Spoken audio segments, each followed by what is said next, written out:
नमस्कार साथियों, जैसा कि आप जानते हैं यहाँ पर मैं किस लिए उपस्थित हुआ हूँ और उससे पहले आप सभी को संविधान दिवस की हार्दिक बधाई।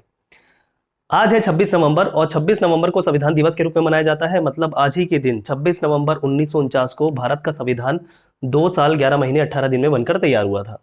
प्रत्येक वर्ष 26 नवंबर जो है संविधान दिवस के रूप में मनाया जाता है और छत्तीसगढ़ के छात्र छात्राओं के लिए ये दिन काफ़ी महत्वपूर्ण इसलिए भी होता है कि प्रतिवर्ष सीजीपीएससी जो है इस दिन अपना नोटिफिकेशन जारी करता है। लेकिन इस वर्ष छात्र छात्राओं के मध्य बहुत ज़्यादा संशय था कि इस बार संविधान दिवस के दिन नोटिफिकेशन आएगा नहीं आएगा, आएगा नहीं आएगा। इन सभी संशय को खत्म करते हुए सीजीपीएससी ने अपना फाइनली नोटिफिकेशन दे दिया, जिसकी किसी को भी उम्मीद नहीं थी। ठीक है, तो अभी भी लेकिन कुछ संशय दिमाग में बना हुआ है और इस संशय को लेके मैं आपके कुछ डाउट दूर करने की कोशिश करूंगा, आपको कुछ प्रूफ्स भी दिखाऊंगा और मेरा जो एनालिसिस क्या कहता है एग्जाम के बारे में वो भी आपको बताऊंगा। ठीक है, तो आइए शुरू करते हैं आज का सेशन। देखिएगा, सबसे पहले जो डाउट होगा कि 76% आरक्षण लागू होगा कि नहीं होगा, और लागू हुआ तो भी और नहीं हुआ तो भी हमारे एग्जाम के समय पर क्या प्रभाव पड़ेगा, मतलब जो परीक्षा है वो समय पर होगी कि नहीं होगी, ये भी मैं आपको अपने एनालिसिस से बताने की कोशिश करूंगा। और इसके संबंध में क्या कानूनी पेचीदगी है 76% आरक्षण में, वो भी आपको क्लियर करने की कोशिश करूंगा। तो वीडियो पे बने रहिए। ठीक है, चलिए, जैसा कि हम देख पा रहे हैं आज के दिन बहुत ही सरप्राइज तरीके से नोटिफिकेशन आ गया। ठीक है, तो ये नोटिफिकेशन है, आइए इसके बारे में कुछ बातें जान लेते हैं। देखिए, जैसे कि सर सबसे पहले ये डेट देखेंगे सर। ठीक है, आज के दिन ये जारी हुआ, ये नोटिफिकेशन ऑफिशियल 12 फरवरी 2023 को एग्जाम तिथि लिखी हुई है, परीक्षा की संभावित तिथि, संभावित लिखा हुआ है यहां पर। ठीक है, क्यों संभावित है? क्योंकि आपको पता है आरक्षण का मुद्दा चल रहा है, मैं थोड़ी देर में एक्सप्लेन करूंगा। जिस समय पे होता है, जैसे पहला पेपर 10 से 12, दूसरा 3 से 5, वो एज इट इज है। यहां पर मुख्य परीक्षा की भी तिथि 11, 12, 13 और 14 मई 2023 घोषित कर दिया गया है और परीक्षा के आवेदन करने की ऑनलाइन तिथि जो है 1 दिसंबर से लेकर 20 दिसंबर तक है। ठीक है, 1 दिसंबर से 20 दिसंबर आप अपना ऑनलाइन आवेदन एप्लीकेशन फिल कर पाएंगे। चलिए, ये तो नोटिफिकेशन है। आइए कितने पोस्ट आए हैं ये भी देखते हैं। तो कुल मिलाकर दोस्तों इस बार जो पोस्ट आए हैं वो है, देखिएगा, 189 पोस्ट। ठीक है, 189 पोस्ट। लेकिन सबसे ज्यादा जो हमारे लिए एक बहुत ही महत्वपूर्ण होता है सर, डीसी का पोस्ट बताइए कितना है। ठीक है, तो आइए, सबसे पहले नंबर पर ये लिखा हुआ है उप जिला अध्यक्ष। ठीक है, उप जिला अध्यक्ष के कुल 15 पोस्ट है दोस्तों।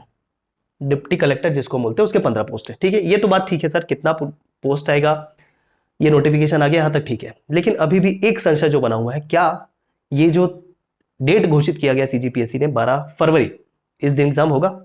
आइए समझते हैं कुछ कानूनी बातें। सबसे पहले मैं बात करूंगा 76% आरक्षण पर। ठीक है सर, 76% आरक्षण राज्य सरकार के द्वारा लाने की पूरी कोशिश की जा रही है, जिसमें 32% एसटी के लिए, 13% एससी के लिए, 27% ओबीसी के लिए और 4% इकोनॉमिक वीकर सेक्शन के लिए, कुल मिलाकर 76%। लेकिन इसके पहले छत्तीसगढ़ में आपको बता दूं 58% आरक्षण था और इसे हाई कोर्ट ने गैर संवैधानिक बताते हुए 58% आरक्षण से जितनी भी भर्तियां चल रही थी उन सबको सस्पेंड कर दिया। जैसे राज्य वन सेवा भर्ती परीक्षा का इंटरव्यू रुका हुआ है, जस्ट पिछला पीएससी सीजीपीएससी स्टेट सर्विस का फाइनल लिस्ट आना रुका हुआ है, एसआई की भर्ती परीक्षा, मतलब संपूर्ण भर्ती परीक्षा इस 58% आरक्षण के चलते रुकी हुई है, क्योंकि हाई कोर्ट ने इस 58% को गैर संवैधानिक घोषित कर दिया था। अब आपके दिमाग में जो बातें चल रही है, अगर 58% को सर गैर संवैधानिक घोषित किया हाई कोर्ट ने, तो सरकार 76% कैसे ले आएगी? ठीक है, तो इसको भी गैर संवैधानिक घोषित कर देगी और भर्ती परीक्षा फिर से अटक जाएगी, है ना। तो देखिए पर सरकार की क्या मंशा है और क्या वो कैसे कार्यरत या प्रयासरत है।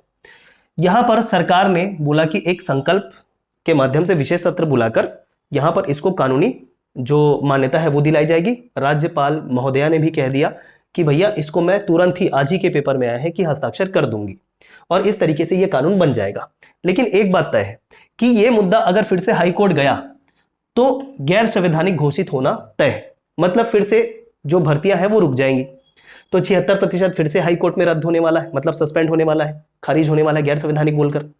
लेकिन इसमें राज्य सरकार का एक और बात कहना है कि इस 76% आरक्षण को वो किसी तरीके से संविधान की 9वीं अनुसूची में अगर लेके आ जाए, संविधान की 9वीं अनुसूची, ठीक है, में लेकर यदि आ जाए तो इस 76% आरक्षण को न्यायालय भी खारिज नहीं कर पाएगा और छत्तीसगढ़ में परमानेंट 76% आरक्षण का प्रावधान हो जाएगा। ठीक है, तो सरकार अपनी तरफ से राज्य विधानमंडल में कानून पारित करवाने के बाद यह प्रयास करेगी कि 9वीं अनुसूची में इस कानून को ले आए, लेकिन ये इतना आसान भी नहीं होगा क्योंकि उसके लिए जाना पड़ेगा संसद। ठीक है, तो 9वीं अनुसूची में शामिल कराना, और ये 9वीं अनुसूची है क्या ये भी मैं आपको बताऊंगा। इसके पहले ये 9वीं अनुसूची का मामला जस्ट रिसेंट में झारखंड के लिए भी चल रहा है। वहां पर 77% आरक्षण का प्रावधान राज्य विधानमंडल ने किया और इस 77% आरक्षण को 9वीं अनुसूची में डालने का प्रयास भी कर रही है। सेम छत्तीसगढ़ इसी तर्ज पर 9वीं अनुसूची में लाने की बात कर रही है। अगर आ गई 9वीं अनुसूची में तो कोई दिक्कत ही नहीं है। इस 9वीं अनुसूची के बारे में जानते आइए इसके बारे में 2 कटिंग आपको दिखाऊंगा, देखिएगा। एक है संविधान की 9वीं अनुसूची है क्या दोस्तों। देखो, 9वीं अनुसूची में केंद्र और राज्य कानूनों की एक ऐसी सूची है जिन्हें न्यायालय के समक्ष चुनौती नहीं दी जा सकती। समझ में आई बात। एक कानूनों की सूची है 9वीं अनुसूची। क्या कितने अनुसूची है भारतीय संविधान में? 12 अनुसूची है।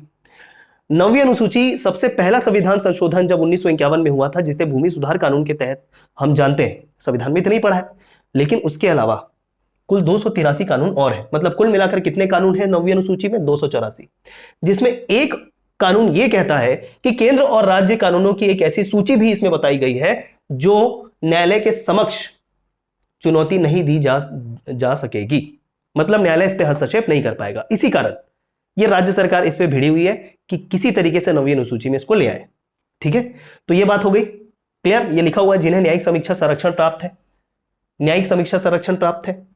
ठीक है, चलिए 9वीं अनुसूची को जैसे कि मैंने आपको फैक्ट बताया 1951 में पहला ही संविधान संशोधन के तहत ऐड किया गया भूमि सुधार कानून। इसके अलावा समय समय पर कुल 283 कानून और जोड़े गए, जिसमें से एक कानून यह है। क्लियर 9वीं अनुसूची क्या है और कैसे इसमें वो 76% आरक्षण छत्तीसगढ़ का अगर राज्य सरकार ला पाने में सफल हो जाती है तो 76% आरक्षण लागू हो जाएगा और फिर हाईकोर्ट भी उसे सस्पेंड या खारिज नहीं कर पाएगी। ठीक है, लेकिन एक और केस आया 24 अप्रैल 1973 में, केशवानंद भारती केस। जब संविधान पढ़ते हैं, यह भी बहुत ज्यादा महत्वपूर्ण केस है। ठीक है, इसमें संवैधानिक संरचना और किस पे न्यायालय का हस्तक्षेप होगा, किस पे संसद कानून बना पाएगी, इसके संबंध में बहुत ज्यादा इंपॉर्टेंट केस है। तो 1973 के सुप्रीम कोर्ट के केशवानंद भारती मामले में एक वर्डिक्ट यह भी दिया गया कि संविधान की 9वीं अनुसूची में शामिल किए गए किसी भी कानून की न्यायिक समीक्षा हो सकती है यदि कानून मौलिक अधिकारों या संविधान की मूल संरचना का उल्लंघन करता है। तब तो ये आगे जाके फिर न्यायालय में और भी चुनौती दी जाएगी इस मामले को। क्या फिर से 76% आरक्षण को 9वीं सूची में आने के बाद भी हटाया जा पाएगा या बने रहेगा? फिर से ये पूरा कानूनी मामला है। तो यहां पर बोल रहे चुनौती दे पाएंगे यदि मौलिक अधिकार का हनन हो रहा है या फिर संविधान की मूल संरचना का उल्लंघन हो रहा है। ठीक है, तो ये बहुत बात की बात है। मतलब चुनौती फिर भी दे पाएंगे 9वीं अनुसूची में शामिल होने के बाद भी। ठीक है, तो सरकार की राह में बहुत ज्यादा अभी अड़चने हैं जिसे सरकार दूर करने की प्रयास कर रही है, क्योंकि सरकार अभी वर्तमान स्थिति में किसी को भी नाराज नहीं करना चाहती, किसी भी वर्ग को नाराज नहीं करना चाहती, क्योंकि जस्ट अगले ही साल विधानसभा चुनाव है छत्तीसगढ़ में, है ना। तो एक वर्ग जो आरक्षण की मांग कर रहा है उनको भी अगर नाराज करे तो भी दिक्कत, और एक जो बहुत ही बड़ा वर्ग है छात्र वर्ग, इनको भी नाराज करे तो भी दिक्कत। तो इस क्रम में सरकार ने क्या किया कि नोटिफिकेशन जारी करवा दिया। अब सबसे बड़ा सवाल कि सर एग्जाम समय पे होगा कि नहीं इन सब के चलते, तो ध्यान से सुनिए, यहां पर एग्जाम के अपने समय पर होने की पूरी संभावना है। एग्जाम की जो प्रारंभिक परीक्षा की तिथि दी हुई है 12 फरवरी 2023, ये अपने समय पर होने की पूरी संभावना है। क्यों?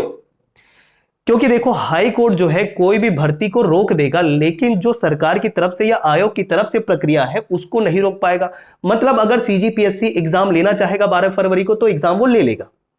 आगे की जो प्रक्रिया होगी, जैसे अंतिम सूची जो होगी, ठीक है, निर्धारित करने की सीजीपीएससी की तरफ से फाइनल सिलेक्शन की जो लिस्ट होगी उसमें रोक लगाएगा हाई कोर्ट जो है। ठीक है, या ऐसा भी, मैं ऐसा नहीं कह रहा हूं कि 12 फरवरी को एग्जाम हो ही जाएगा, उस पर भी रोक लगा सकता है, लेकिन ये डिपेंड करेगा कि केस कितने जल्दी हाई कोर्ट जा रहा है और हाई कोर्ट कितना जल्दी उस पर निर्णय देके इसको सस्पेंड फिर से कर रही है गैर संवैधानिक बताते हुए। ठीक है, लेकिन अगर सीजीपीएससी चाहे और उस समय केस हाई कोर्ट में जाकर हाई कोर्ट ने अपना फैसला नहीं दिया, तो मान के चलिए आपका जो एग्जाम है वो 12 फरवरी को होगा ही। ठीक है, तो यहां पर देखो जो भी कानूनी बातें हैं, विधायी बातें हैं सरकार की तरफ से, न्यायालय की तरफ से, उस पे आप ना पढ़ते हुए मेरा सजेशन यह है कि आप अपने तय समय के हिसाब से तैयारी करते रहें। एग्जाम पोस्टपोन होना नहीं होना ये आप आप पे डिपेंड नहीं है, आप इस पे कुछ नहीं कर सकते, हम ज़्यादा से ज़्यादा कर सकते हैं अपनी तैयारी जारी रख के। कुछ लोगों का है सर ये तो हाई कोर्ट में अटक ही जाएगा, ये तो तय है, हम आराम से करते हैं। मान लो इतना जल्दी केस रजिस्टर फाइल और हाई कोर्ट ने फैसला नहीं दिया, तब CGPSC ने एग्जाम ले लिया, तो क्योंकि सरकार तो चाहेगी एग्जाम हो, क्योंकि छात्र को नाराज नहीं करना चाहती, छात्र वर्ग को, और एग्जाम समय पे ले लिया तो एग्जाम समय पे तो हो जाएगा, भले ही बात की प्रक्रिया अटक जाए, लेकिन वो एग्जाम का जो आपने परफॉर्म किया है वो तो यथावत बना रहेगा। भले ही आरक्षण के साथ या कम आरक्षण के साथ रिजल्ट आए, वो बात अलग है, बट आपका परफॉर्मेंस तो बना, वहां पर रजिस्टर हो गया, तो अपना परफॉर्मेंस हमको इस दिन के हिसाब से तैयार करना है अच्छे तरीके से। ठीक है, तो आपके डाउट आई थिंक थोड़े बहुत तो क्लियर हो गए होंगे, और सारी परिस्थिति भी मैंने दूर करने की प्रयास किया, आपको क्या स्थिति है कैसा है। ठीक, तो आइए एक बार देखते हैं। 12 फरवरी नहीं भूलिएगा, ध्यान रखेंगे। तो 76% आरक्षण लागू होगा या नहीं, इसमें क्या कानूनी पेचीदगी है वो आपको बताया। साथ ही साथ परीक्षा समय पर होने की क्या संभावना है, मैक्सिमम संभावना है, सरकार नाराज किसी को भी नहीं करेगी, मैक्सिमम संभावना है अपने समय पर। चूंकि देखो अगर समय पर नहीं कराना होता तो नोटिफिकेशन भी जारी नहीं करते, तो सरकार की पूरी मंशा है कि किसी भी तरीके से नाराज ना करें, नोटिफिकेशन भी समय पर जारी हो, एग्जाम भी समय पर हो, भर्ती प्रक्रिया की देखेंगे बात बाद में, है ना। फिर सरकार अपने ऊपर कोई भी जो लांछन है वो नहीं लेगी, कि हमारी तरफ से पूरा सहयोग था हर किसी को, हर वर्ग को, ये जो मामला अटक रहा है न्यायालय की तरफ से ही अटक रहा है। ठीक है, तो ज्यादा इसमें ना पड़ते हुए, ज्यादा संशय को मतलब बढ़ावा ना देते हुए अपने संशय को दूर करिए और अपनी तैयारी अपनी स्पीड से जारी रखिए दोस्तों। ठीक है, तो आई होप ये सारा जो मेरा एनालिसिस है ये आपको फायदा पहुंचाएगा और इस बात पर हम अमल भी करेंगे। Thank you so much.